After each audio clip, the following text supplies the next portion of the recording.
자, 우리 매주 하나님의 구속 선물 하구선 살펴보고 있는데, 우리 지난 시간에 우리는 광야 시대를 구속의 관점에서 살펴보았습니다. 하나님의 백성은 홍해를 건너 광야로 나아갑니다. 광야는 비록 황폐한 땅이었지만은 하나님을 의지할 수밖에 없었던 땅이었고, 또 그래서 하나님께는 이 기간이 신혼기와 같은 아주 달콤한 기간이었다 하고 행복한 시절이었다고 말씀하신 바 있죠. 자, 그리고 하나님께서는 장차 모세와 같은 한 선지자를 우리에게 보내주실 텐데, 그는 구원자시며 중보자시고 목자의 역할을 감당하시게 될 것임을 모세를 통해 약속해 주셨습니다. 자, 오늘은 광야 시대를 이어서 다윗의 시대까지 함께 살펴보려고 합니다. 오늘 설교 세 가지 요점이 있는데, 그 첫 번째 요점은 이것이에요. 성도의 승리의 비결은, 하나님 백성의 승리의 비결은 순종이라고 말할 수 있겠습니다. 광야의 시대를 마치고 하나님의 백성은 여호수아의 영도 아래 약속의 땅 가나안으로 들어가게 됩니다. 모세는 가나안 땅 들어가지 못했어요. 모세는 제1세대, 출애굽 세대 제1세대와 함께 광야에서 묻혀지게 되고, 새롭게 구성된 하나님의 백성들을 통하여 이 여호수아의 영도 아래 가나안 땅으로 입성하게 되죠.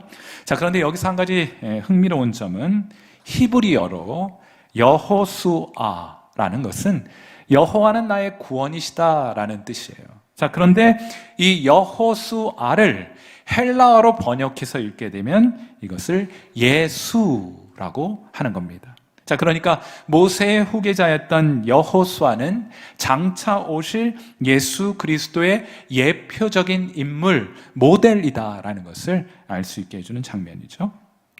사랑하는 성도 여러분, 성경의 진리는 점진적인 성격을 갖습니다. 처음부터 다 주면 우리가 소화를 하지 못해요. 그래서 조금 보여주시고, 그 다음 조금 더 보여주시고, 더 보여주시고, 더 보여주시는 식으로 하나님의 계시는 우리에게 전달됩니다. 믿음의 분량이 준비되는 대로 하나님의 말씀의 은혜를 더욱더 풍성히 부어주시게 되는 거예요. 그래서 히브리서 5장 12절에 이런 말씀이 있습니다. 자, 여러분들 이 말씀 한번 보시고 여러분의 믿음의 경지와 말씀의 은혜를 경험하는 수준이 어느 정도 되는지 한번 살펴보세요. 때가 오래되었으므로 너희가 마땅히 선생이 되었을 터인데, 너희가 다시 하나님의 말씀의 초보에 대하여 누구에게서 가르침을 받아야 할 처지니 단단한 음식은 못 먹고 젖이나 먹어야 할 자가 되었도다 하고 말을 해요. 여러분, 여러분의 믿음의 분량이 준비되는 만큼 하나님은 더 큰 말씀의 은혜를 여러분에게 허락해 주실 줄 믿습니다. 그러므로 관건은 믿음이에요. 여호수아는 이스라엘 백성과 함께 요단강을 건너서 하나님이 약속하신 가나안 땅으로 진격해 들어가게 됩니다. 그리고 첫 번째 만나게 되는 여리고성을 무너뜨리게 되죠. 여러분, 어떻게 이 여리고성이 무너지게 되었습니까? 이들이 한 것이라고는 그저 여리고성을 도는 것뿐이었습니다. 하루에 한 번 6일 동안 돌았고, 마지막 날 7째 되는 날 여리고성 7번 돌고 함성 질렀을 뿐이에요. 자, 그렇게 하였을 때 어떤 일이 일어납니까? 여호수아서 6장 20절, 여러분, 이 말씀은 여러분이 경험하셔야 합니다. 믿음으로 경험하셔야 하는 거예요. 여호수아서 6장 20절 같이 읽습니다. 시작. 이에 백성은 외치고 제사장들은 나팔을 불매 백성이 나팔 소리를 들을 때 크게 소리질러 외치니 성벽이 무너져 내린지라. 백성이 각기 앞으로 나아가 그 성에 들어가서 그 성을 점령하고. 여러분 앞에 놓인 여리고성이 이처럼 무너지게 내리는 은혜와 축복, 그 하나님의 능력을 경험하시는 여러분 되시기를 주님의 이름으로 축원해 드립니다. 이 일이 하나님의 말씀에 순종하게 될 때 여러분에게 나타나게 될 것이에요. 성경의 진리는 점진적인 성격을 가진다고 말씀을 드렸습니다. 이전에 계시된 진리는 그러므로 나중에 계시될 진리의 모형이 됩니다. 그것이 꼭 필요해요. 그래야 그 다음 단계로 나아갈 수 있게 되는 것이기 때문입니다. 그런 관점에서 볼 때 구약 성경에는 세 가지 종류의 모형이 있다는 것을 알게 됩니다. 그 첫 번째 모형은 제도 모형이고, 두 번째는 인물 모형이고, 다음으로는 섭리 혹은 사건 모형이라는 것이 있어요. 예컨대 구약의 희생 제사는 그리스도의 십자가에 대한 제도 모형입니다. 그런 구약 제사 제도가 그리스도의 구속의 은혜를 보여주는 것이에요. 반면에 여호수아 혹은 우리가 함께 살펴볼 다윗은 그리스도에 대한 인물 모형이 됩니다. 이런 인물들을 자세히 연구하면 그리스도에 대해서 더 풍성한 은혜와 지식을 경험할 수가 있게 되는 것이에요. 그리고 출애굽 사건이나 여리고성이 무너진 사건은 영적인 승리에 대한, 하나님 백성에게 주시는 영적인 승리에 대한 섭리 모형이 되는 겁니다. 그 사건을 통해서 우리가 영적인 교훈을 얻게 해주시기 위하여 그 사건을 우리에게 허락해 주신 거예요.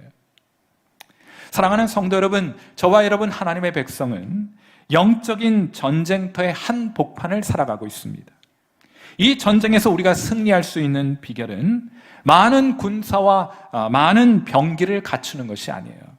우리 흔히 전쟁은 그렇게 한다고 생각합니다. 많은 군사, 많은 병기, 좋은 최첨단 병기를 소유해야 승리할 수 있다고 생각을 해요. 그러나 하나님은 그렇게 말씀하지 않으십니다. 하나님의 백성이 이 영적인 전쟁에서 승리하기 위해서는 하나님의 말씀에 절대적으로 순종하라고 말씀하세요. 이것이 성도의 승리의 비결이기 때문입니다. 어느 마을에 지독한 구두쇠 영감이 한 명 살고 있었는데 그의 회갑잔치가 있게 되었어요. 이 집에서 일하는 종들은 다들 오늘은 회갑잔치가 있는 날이니까 오늘만큼은 일하지 않고 잘 먹고 잘 쉬게 해주겠지 하고 기대를 했습니다. 그런데 이 구두쇠 영감은 그날조차도 종들에게 명하기를 짚을 가져다가 새끼를 꼬아라. 그것도 아주 가늘고 길게 새끼를 꼬라고 명을 내리게 됩니다. 종들은 그 말을 듣고 투덜투덜하죠. 마지못해 새끼를 꼬았습니다. 여러분, 대충 새끼를 꼬았어요. 그랬더니 두툼하게 꼬았겠죠. 그런데 유독 한 사람만은 평상시와 다름없이 주인의 말대로 정성껏 새끼줄을 꼬았습니다. 잔치가 다 끝났을 때 주인이 종들을 향하여 말합니다. 이제 다들 새끼줄을 가져오너라. 그리고 너희가 할 수 있는 만큼 엽전을 그 새끼줄에 가득 끼워 가지고 나가서 이제부터는 자유롭게 살도록 하라 하고 명을 내린 것이에요. 사랑하는 성도 여러분, 두툼하게 새끼를 꼰 종들은 엽전 하나나 깰 수 있었겠어요? 주인의 말에 평소처럼 착실하게 순종한 종만 엽전을 가득 꿰어서 자유의 삶을 살아갈 수 있었을 것입니다. 착실한 순종, 이것이 하나님의 복을 받는 열쇠가 되는 것이고 여러분이 영적인 전쟁터에서 승리하는 비밀 병기가 되는 것입니다. 하나님 말씀에 절대적으로 순종하는 거예요. 많이 아는 것이 중요한 것이 아니라 여러분이 알고 있는 그 하나님의 말씀에 순종하는 것이 훨씬 더 중요한 것입니다. 성도는 순종하면 승리합니다. 불순종하면 위기가 찾아와요. 영적인 전쟁에서 어김없이 패배하고 맙니다. 여러분, 이것이 가나안 정복기와 사사기를 푸는 열쇠가 되는 것이에요. 자, 이 영적인 전쟁에서 승리하기 위해서 절대적인 순종이 필요하다. 이 말씀은 여러분 마음속에 꼭 새기시고 여호수아서부터 사사기까지 읽어가시면 아마 여러분 잘 이해하실 수 있을 거예요. 자, 그런데 제가 오늘 이 아침에 여러분에게 사사기 시대와 관련해서 한 가지 꼭 기억하셨으면 하는 것이 있습니다. 구약의 마지막 사사, 구약 성경에 보면 사사들이 많이 등장하게 되는데 구약 시대의 마지막 사사의 이름을 혹시 알고 계십니까? 구약 시대의 마지막 사사의 이름은 무엇입니까? 사무엘이에요.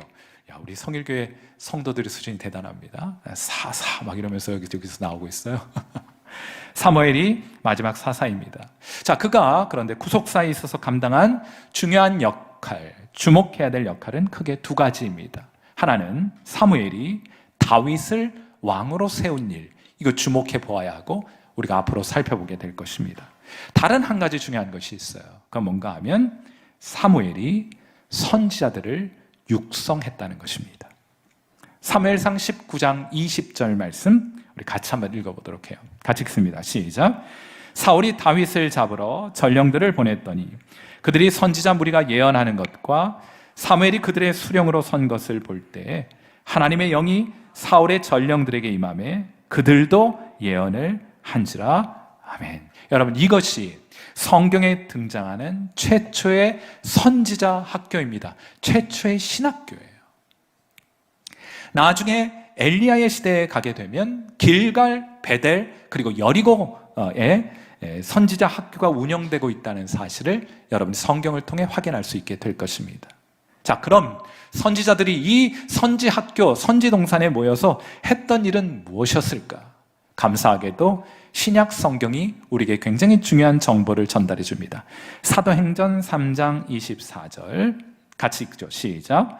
또한 사무엘 때부터 이어 말한 모든 선지자도 이때를 가리켜 말하였느니라. 사무엘 때부터 선지자들이 모여서 하나님의 말씀을 묵상하고 연구하여서 무엇을 알고자 무엇을 알기 위해 애썼는가 하면 바로 이때가 언제인가를 연구하고 묵상했던 거예요. 자, 이걸 조금 더 자세히 여러분, 이 사도행전 3장 24절은 베드로의 설교 가운데 일부입니다.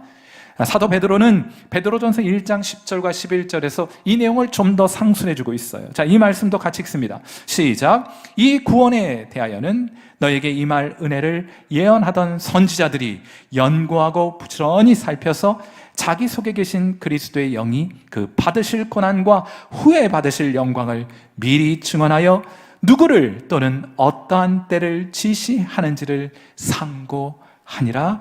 아멘.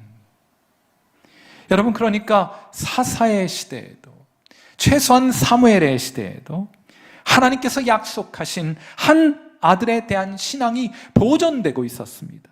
연구되고 있었습니다. 그리고 믿음의 사람들은 그 한 아들이 도대체 언제 오는 것인가 하고 학수고대하며 그를 기다리고 있었던 것이에요. 이들은 모두 오실 그 한 아들에 대한 믿음으로 구원을 받았다 하고 말할 수 있는 것이에요. 우리는 오신 그 아들을 믿고 구원을 받지만은 구약의 성도들은 장차 오실 그 아들을 믿고 구원을 받았다는 것이에요. 여러분, 이것이 오늘 설교의 첫 번째 요점입니다. 하나님의 말씀을 순종하는 것, 그것이 성도의 승리의 비결이다. 두 번째 오늘 설교의 요점은 하나님이 다윗을 찾아내신 것이 오늘 두 번째 설교의 요점이에요. 사사 시대를 마무리할 때쯤 하나님의 백성은 이렇게는 살 수 없으니, 우리가 위기에 처할 때마다 그때 하나님 사사를 세워주셔서 우리를 구원해 주시는 거, 우리 불안해서 견딜 수가 없으니까 항시적인 왕을 이방 나라처럼 우리에게 세워주셔서 우리를 지켜 보호해 주십시오 하고 하나님 앞에 떼를 쓰게 됩니다. 이때 하나님 속이 많이 상하셨어요. 그래서 사무엘에게 이렇게 말씀하십니다. 사무엘상 8장 7절. 여호와께서 사무엘에게 이르시되 백성이 내게 한 말을 다 들으라. 이는 그들이 너를 버림이 아니요 나를 버려 자기들의 왕이 되지 못하게 함이니라. 아멘. 우리 하나님께 재물을 구하죠. 하나님의 도움이 필요 없을 정도로 풍성한 충분한 재물을 하나님께 구합니다. 어쩌면 하나님은 그걸 여러분에게 주실지도 몰라요. 그러나 하나님 속 많이 상하십니다. 하나님은 하루하루 우리와 동행하시면서 우리의 필요를 채워주시는 하나님으로 우리와 함께하기를 원하시는 분이세요. 하나님 없이도 얼마든지 잘 살아갈 수 있을 만큼의 재물, 하나님 없이도 얼마든지 잘 살아갈 수 있을 만큼의 건강, 하나님 그런 거 기뻐하지 않으십니다. 자, 그런데 흥미롭게도 하나님은 이들이 바라는 대로 왕을 세워주십니다. 하나님은 물을 변화시켜 포도주를 만드시는 분 아니세요? 여러분 꼭 기억하세요. 하나님은 우리의 실패도 사용하십니다. 하나님은 우리의 어리석음도 사용하십니다. 어리석은 선택도 사용하세요. 여러분의 낙심도 사용하시고 좌절도 사용하시고 연약함도 사용하십니다. 하나님은 그것을 권장하신다는 뜻이 아니에요. 하나님은 우리에게 믿음과 구원과 하늘의 모든 신령한 복을 주시기 위해서 이것들도 얼마든지 도구로 사용하실 수 있는 지혜와 능력이 있는 분이시다 하는 거예요. 그러니 여러분, 실패해도 괜찮습니다. 다시 주의 도우심을 힘입어 일어서시면 될 것 아니에요? 여러분, 그렇게 하여 이들의 요구를 따라 하나님께서 왕을 세우시다가 하나님이 다윗을 만나게 되시는 거예요. 사도행전 13장 22절 말씀 같이 읽습니다. 시작. 사울을 패하시고 다윗을 왕으로 세우시고 증언하여 이르시되 내가 이새의 아들 다윗을 만나니 내 마음에 맞는 사람이라 내 뜻을 다 이루리라 하시더니, 야, 다윗을 보니까 내 마음에 쏙 드는구나 하고 하나님 너무 흐뭇해 하시는 거예요. 혹시 오늘 이 자리에 많은 분들 함께 하고 계신데, 유튜브 상에도 함께 많이 하고 계신데, 여러분을 생각하시면 하나님 이는 내 마음에 맞는 사람이라 하여 흐뭇하게 하실 그런 귀한 성도들 우리 중에 있지 않겠습니까? 또 시편 78편 70절에 하나님께서 마음에 합한 이 다윗을 만난 때가 언제였느냐가 소개가 돼요. 시편 78편 70절. 또 그의 종 다윗을 택하시되 양의 우리에서 취하시며, 다윗이 성공하고 성취하고 왕 위에 오른 다음에 마음에 합한 것이 아니라 아무도 주목해보지 않는 저 들판에서 양들을 돌보고 있을 그 초라한 목동의 시절 때 하나님 다윗을 보셨고 그의 마음을 하나님께서 읽으셨고 그의 마음의 중심을 보시고 이는 내 마음에 합한 자라 하고 기뻐하셨던 것이에요. 양치는 목동이었을 때. 자, 그렇다면 다윗은 어떤 사람이었기에 하나님은 그를 마음에 두셨을까 궁금하죠? 제가 한마디로 말씀을 드리자면 다윗은 어떤 사람이었는가? 하나님은 다윗이 어떤 사람이었기에 그를 마음에 꼭 맞는 사람이라고 말씀하셨을까? 쉽게 말하자면 다윗은요, 하나님밖에 모르는 사람이에요. 다윗은 어떤 사람이었다고요? 하나님밖에 모르는 사람이에요. 먼저 다윗의 이름을 한번 봐요. 성경에 등장 인물들은 이름을 잘 분석하는 것이 매우 중요합니다. 이름값을 하기 때문에요. 다윗이라는 이름은 히브리어, 원래 히브리어는 모음이 없어요. 자음만 가지고 글을 썼어요. 그래서 다윗 하는 이 글자를 도드라고 읽게 되면 여기서 유래하게 된 건데, 이 도드란 말이 무슨 말인가 하면 사랑이라는 데, 사랑. 자, 그런데 이 도드를 두드라고 읽게 되면 그것은 무슨 뜻인가 하면 솥단지라는 뜻입니다. 자, 그러니까 다윗은 사랑하는 사람인데 그냥 사랑하는 사람이 아니라 뜨겁게 하나님 사랑했던 사람인 것을 그의 이름으로도 드러내 보여주는 거예요. 그는 비록 들판에서 양을 치는 목동이었지만 하나님 사랑만큼은 백도시로 부글부글 끓었던 사람입니다.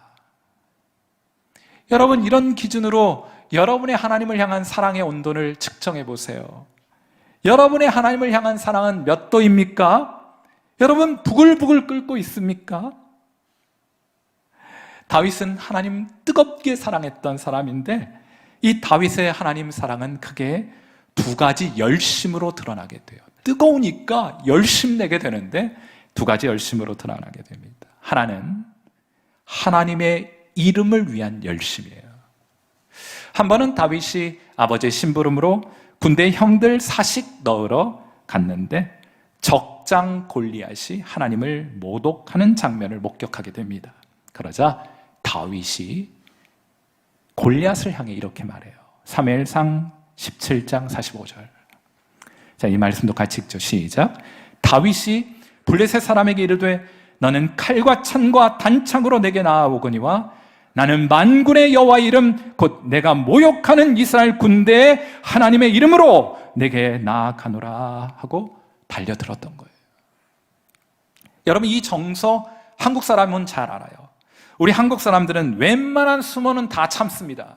우리 욕하는 거 참아낼 수 있어요. 웬만한 수모는 다 참아요. 그래도 못 참는 수모가 하나 있습니다. 그게 뭐예요? 그게 우리 엄마 욕하는 건 절대로 못 참아요.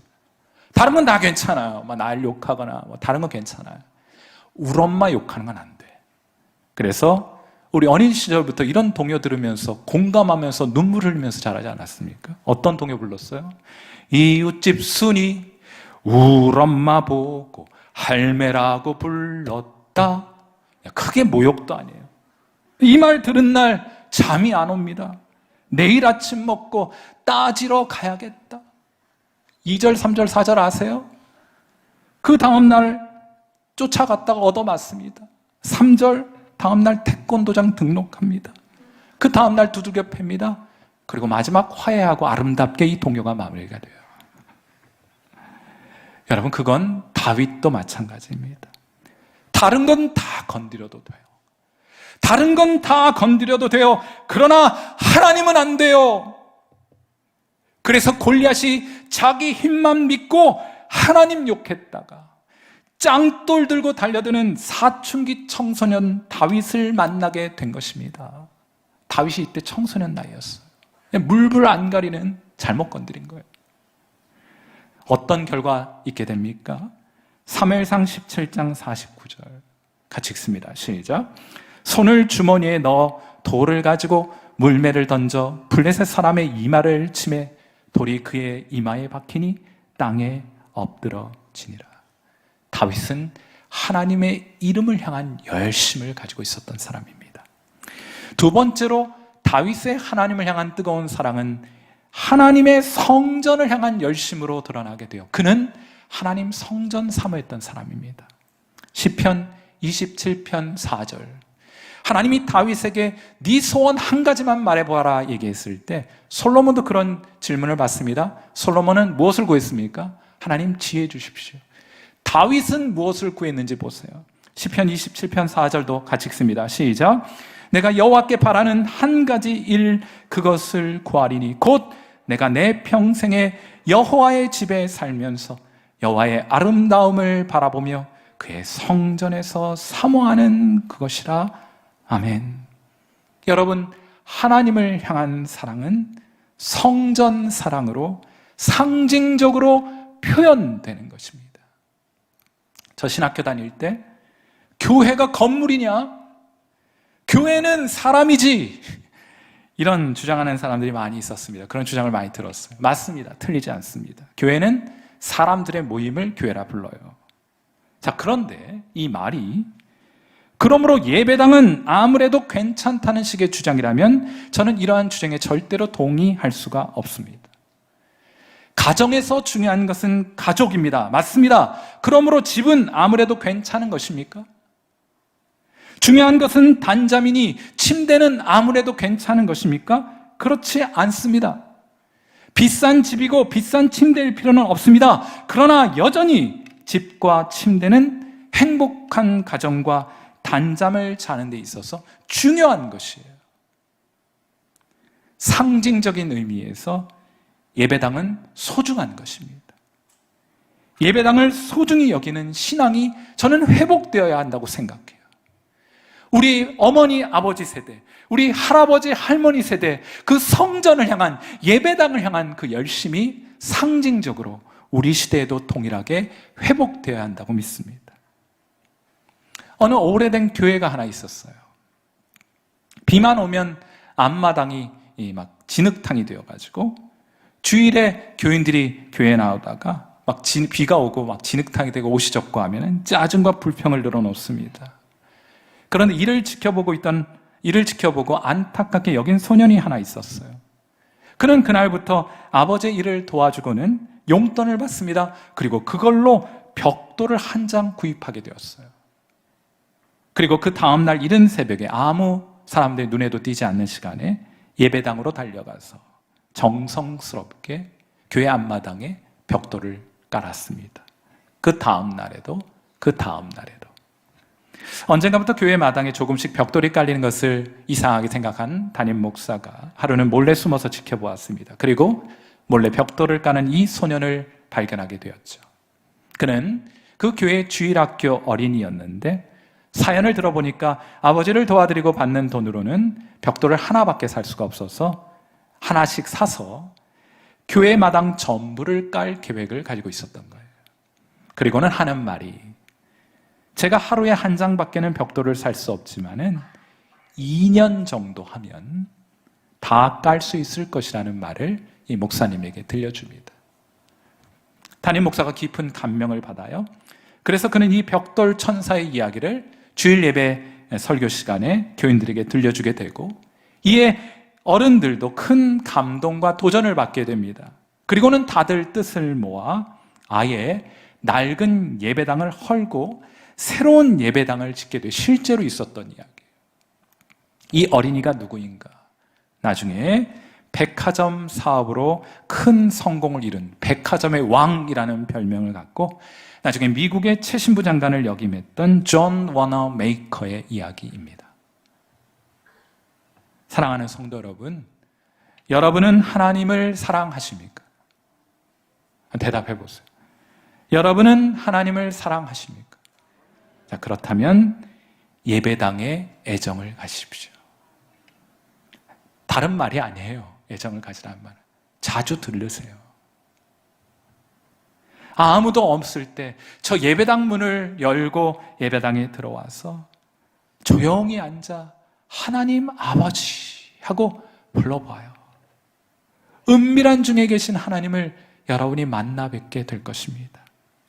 자주 교회에 나와서 이것저것을 둘러보기도 하고 풀을 뽑기도 하고 떨어진 휴지가 있다면 주님을 섬기는 마음으로 그 휴지 하나 집어 올리는 그 모습을 하나님이 지켜보신다는 생각으로 교회에 한번 찾아가 보세요. 물론 예배당이 주님을 만날 수 있는 유일한 장소는 아닙니다. 저는 절대적으로 그 말에 동의해요. 예배당에 하나님을 만날 수 있는 유일한 장소는 아니지만 그럼에도 불구하고 이를 위해 더 없이 좋은 장소인 것만은 틀림이 없는 줄 믿습니다. 주님의 성전을 사모하는 여러분의 마음, 여러분의 믿음 회복될 수 있는 귀한 은혜 있게 되기를 주님의 이름으로 축원해 드립니다. 마지막으로 오늘 설교의 마지막 요점은 하나님은 다윗에게 약속을 주셨다는 거예요. 자, 이제 다윗이 왕 위에 올라서 자신의 왕궁을 짓습니다. 아름답고 화려하게. 다 지어놓고 보니 하나님 계신 성전이 너무 초라한 거예요. 당시까지 하나님의 성전은 천막으로 되어 있었습니다.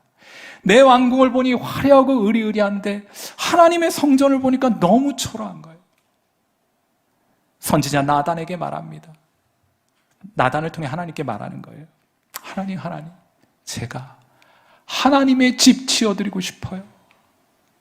그러자 하나님이 그건 거절하시면서 이렇게 말씀을 하세요. 사무엘하 7장 12절과 13절 같이 읽어요. 시작.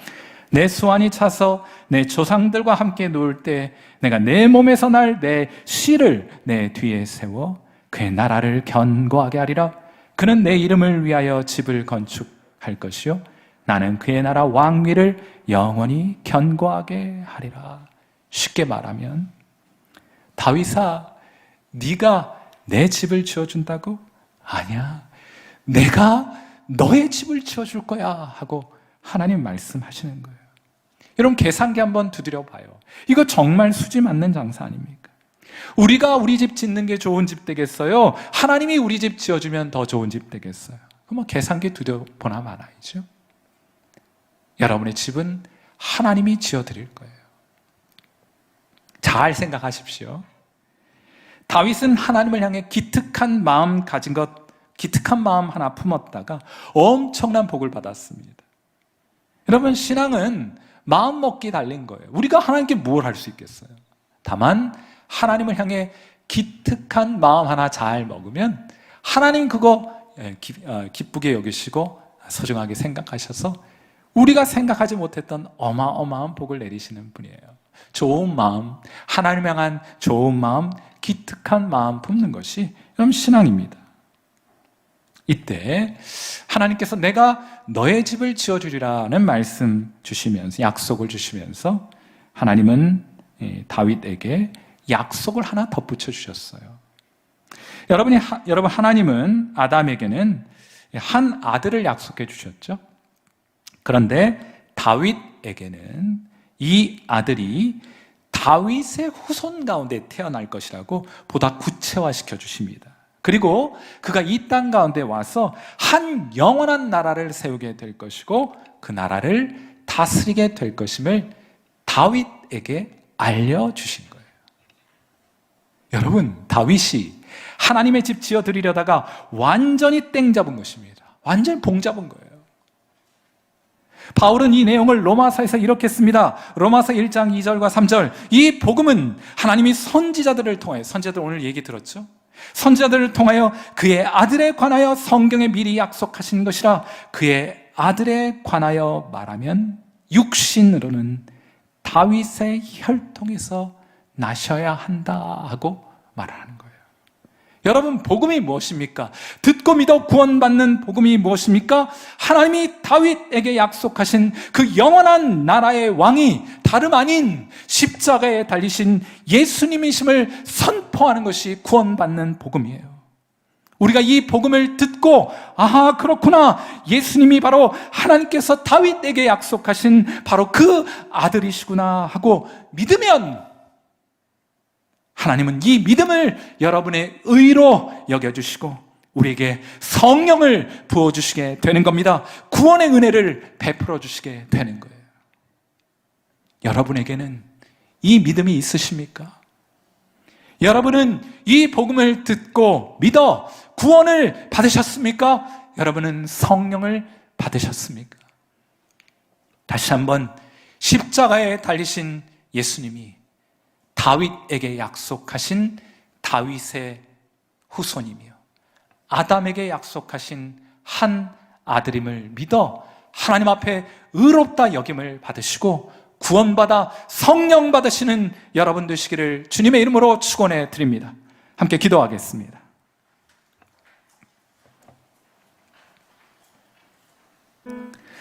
자, 우리 반주 들으시면서 함께 기도하도록 하죠. 하나님, 말씀에 순종하여 날마다 직면하는 영적인 전쟁에서 하나님 우리로 승리케 하옵소서. 우리 사랑하는 성도들 앞에 나아가야 할 길에 여리고성 든든히 버티고 있어서 도저히 무너지지 않을 것 같아 낙심해 있는 성도들이 있거든. 그 여리고성, 무너지지 않을 것 같은 그 여리고성 주목해보지 마시고 하나님 여러분에게 주신 말씀에 착실히 순종함으로 그 여리고성이 하나님의 방법으로 무너져 내리는 기적을 경험케 해달라고 우리 시간 함께 기도하도록 하고요. 다윗처럼 뜨겁게 하나님 사랑하는 성도들로 가득한 교회가 되도록, 성전을 사모하는 성도들로 가득한 교회가 되도록 우리 성일교회를 축복하며 기도하겠습니다. 그리고 마지막으로 하나님께서 약속하신 다윗의 자손이 바로 예수 그리스도이심을 믿어 구원과 성령의 충만함을 받는 은혜가 바로 오늘 이 시간 우리 가운데 임할 수 있도록, 아직까지 예수 그리스도를 구세주와 주님으로 영접하지 못했으며 성령을 받았는지 알지 못하는 분들이 계시거든. 오늘 이 시간 그 예수님이 하나님이 약속하신 다윗의 자손임을 여러분 마음으로 인정하고 받아들여 주의 성령을 받으시는 그런 구원이 임할 수 있기를 위하여 이 시간 함께 기도하는 시간 갖도록 합니다. 기도하겠습니다.